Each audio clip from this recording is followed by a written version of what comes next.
Good evening YouTube, it's Mighty Grimlock and I am back again with another video for you. This time it is my AA thoughts and haul video. Probably rocking it a bit to the party this time, and that's just basically because I've had quite a lot on this week and I've been watching everybody else's videos and therefore have not managed to do my own yet. But I'm doing it now, so here we go! Oh man, AA. This year has got to go down in record as being the best AA that has ever been. I thought my first one in 2013 was the best one because it was so special and it was absolutely brilliant, but this year just topped it on so many levels. It was just, it was unbelievable. Absolutely unbelievable. Just the vibe in the place was brilliant. Everybody was in such a good mood. TFYDC represent! The TFYDC were in the house and we were making ourselves pretty well known, I have to say. Honestly, it was like a dad moment, like a proud father moment. There was so many people there who were part of the Facebook group and it was just unbelievable. And everyone was having such a good time. We were all getting to know each other. And oh man, it was just utterly brilliant. Friday night was unbelievable, but I was raging drunk. Oh my god, I was so drunk. But not as drunk as Brad. I think on the whole, the convention, it was okay this year in terms of the actual organisation of it. It was obviously in a bigger room, which was at the opposite end of the hotel, which didn't really work. Everyone still kind of stayed in the bar where they were used to being, and the discounts weren't working on the beer, and our bar didn't open until 8 o'clock at night, which doesn't make any sense at all. So it was quite expensive in that respect, and there was lots of walking from place to place. But the room they were actually in was really, really good. Nice big room, lots of stuff going on. The stores were amazing. There was just so much stuff. I just wish I'd had more money because I got quite a modest haul and I'm really pleased with it, but if I'd had more money it would have been a ridiculous haul. Saturday night the cosplay was off the hook. I mean really, just the lengths that some of these people go to is just unbelievable. The Cyclonus that won it was, oh man, it was absolutely amazing. And John and Ben won the humanised one. Oh, they were brilliant. Absolutely brilliant, and I think that just made the weekend really. Just seeing them two win it, it was just so good, so good. The whole thing, all weekend, was just utterly brilliant, and I was sad to go, as I always am, and it's taken me pretty much a week to recover from it. Seriously, I've only just had a bit of a lie-in this morning, and I've only just sort of got over it now. But anyway, you're not here to hear me whinging about how it's taken me a week to recover from it. You're here to see what I bought. So shall we move on to the haul? I think we shall. So going up in ascending order of price, which is the way I usually do it because I can never remember the order I actually bought things in. The first thing we have is not Transformers related in any way whatsoever. In fact, it's all about wrestling and porn. Yep, I bought Not in the Eye, the paperback version from Sid Beckett, which is quite a good read, I have to say. It made me laugh, it made me chuckle. It wasn't exactly what I was expecting it to be, which probably can only be a good thing. He also did me a pretty sweet dedication, which says, "To the mighty Grimlock, me Grimlock love porn." Yeah, it's fair enough. So that was £8. I forgot to mention the first thing I got on the doors open on Saturday morning, which I didn't even buy myself. I was stood there agonising over whether I should actually buy it or not, and then Dorian came over and was like, "Oh, you looking at that?" I says, "Yeah." It's not very nice, is it? No, it's not. I need it, but I don't want it. But I need it. And he's like, "I'll buy it for you, mate, don't worry." And he paid a £5 and bought me Flip and Change Grimlock from Toy Foo. Thank you so much, Dorian, man. This is, it's interesting. I'll give it that. It's, yeah. It's on my Grimlock shelves, and that's all that matters. It's another Grimlock for the collection. I like it, I do like it. He's cool, but he has many flaws, more than me. We all know how much I love my little legends, the Transformers legends. I collected every single one of the Thrilling 30 line, the legends ones, and I've started trying to do the same with Combiner Wars, but I'm just finding it quite tricky to keep up with them all at the minute, especially them bloody blackjacks. You can't get hold of them for love nor money. But while I was in the hall, I saw a little pile of Vipers hanging on the wall, so I picked myself one up for a tenner. Couldn't argue with that. I thought, well, the other ones you can get in the shops, this one you just can't because they didn't seem to release it over here, so I figured I would just buy one while I was there. It looks lovely in robot mode, exactly like Powerglide does. His transformation's horrible and his plane mode's a mess, but who cares because he looks lovely in robot mode. From the very same stall that I got Viper from, which was In Demand Toys, I was wandering around. They had a little glass case, and inside the glass case were loads of Loyal Subjects figures, and while I was looking in that, right on the top shelf, what did I spot? But a really odd looking Loyal Subjects Grimlock for £10. So I picked this up. On closer inspection and doing some like internet research and what have you, he's actually a shattered glass Dino Grimlock, apparently, because he's got the Dino head on the back, which is quite cool, and he's got his little sword and his little gun, and I quite like him. I don't really usually go in for super deformed stuff because I kind of think it's a bit wanky, but yeah, he's nice. I kind of like him. Also for £10 I got this absolutely amazing Wreckers print from Nick Roche, and he signed it for me, which is just very nice of him because he's a very nice man. The Nick Roche queue was ridiculous. Like seriously, the whole time he was sat at his table, he had a queue that was like half a mile long, and it was at least half an hour's wait from you joining it to actually meeting him. Yeah, but he's a nice man, and I showed him my finished tattoo, and he was quite impressed with it. So yeah, it's a lovely print which is going to get framed and go on my wall. So moving up slightly in terms of money, I was looking on the Space Bridge, and just out the corner of my eye I spotted what looked like an Energon Grimlock, and it was, and right next to him was an Energon Swoop. So I asked how much the pair were. 40 quid. A little bit more than I was wanting to pay. 40 quid for these two. They are the best worst things that I actually own. Such a terrible combiner, but oh, it's so good. It's so much fun. They're just awful but brilliant at the same time, so I'm very, very, very pleased to have these. And also it's the first time in 3 years of going that I've actually seen them as well, because they're quite elusive, so I think that was hence the high price. But yeah, I'm pretty happy with these. Also, for the same price of 40 quid, I picked up an RID Grimlock, which I'm extremely happy with because I've been looking for this guy for ages.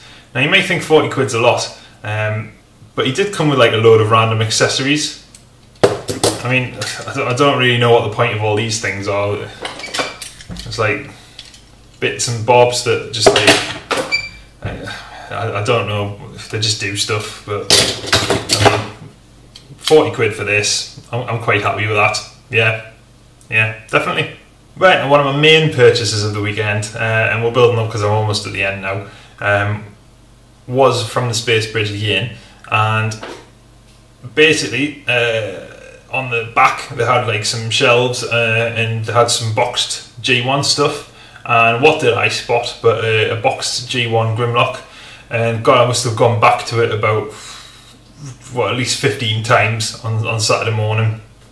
I was talking to Ed, I was talking to Ben, the Juice 84, and we kept just sort of discussing, you know, is £60 a good price for a boxed Grimlock?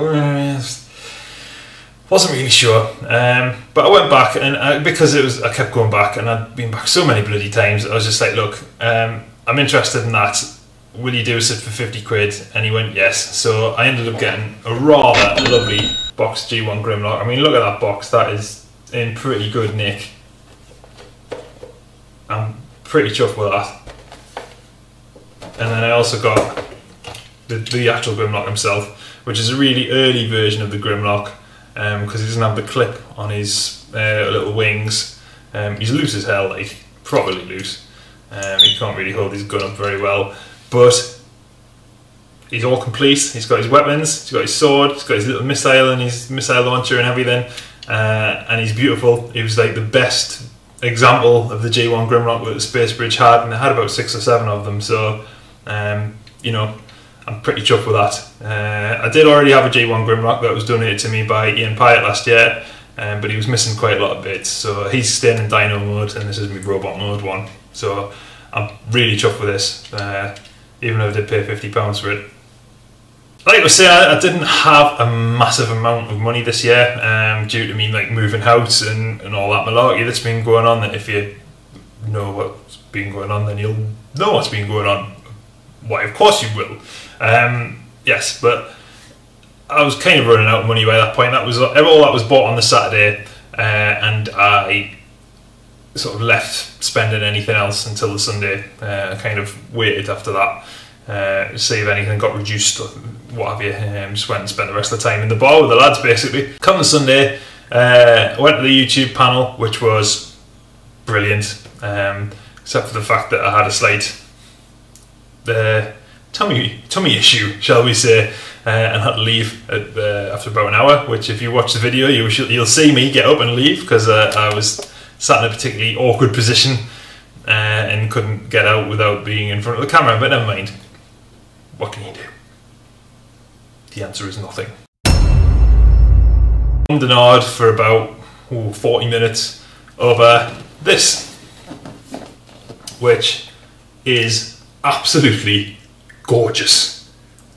I have to say it now, it is beautiful. The artwork on this set alone was basically what sold me, because the box is amazing. It looks unbelievable.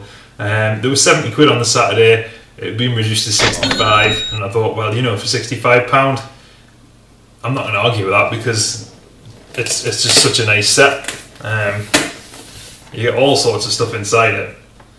You've got Perceptor, you've got Blaster, you've got all the cassettes, except for Rewind, which is a bit of a pain, because I'm now going to have to try and track down a Rewind, and even not going to fit inside the box. But even like Perceptor comes with loads of slides and like some little slide carriers and all sorts, and they're all in really good condition, obviously because they're brand new. But like there's nothing loose, there's no obviously mold degradation or anything. Everything is really, really nice. And then I was on TFW 2005 and saw that Toys R Us was selling them for £130. Oh, I think I got a bargain there, like, yeah. But the absolute, utter crown jewel of my haul, like of pretty much all time, came on Friday night when I met up with Mr. Dave Mentz. Hello. Quite some time ago, I sent him down my Age of Extinction Leader Class Grimlock, and he was going to customise it for me, sort of turn it into a proper movie look rather than the weird orange and chrome look that it has. So I met up with him on the Friday, and he gave me it. Oh my god, this thing is just, it's just beautiful. It is utterly amazing. The craftsmanship that's gone into this is just beyond words. I mean, seriously, Dave,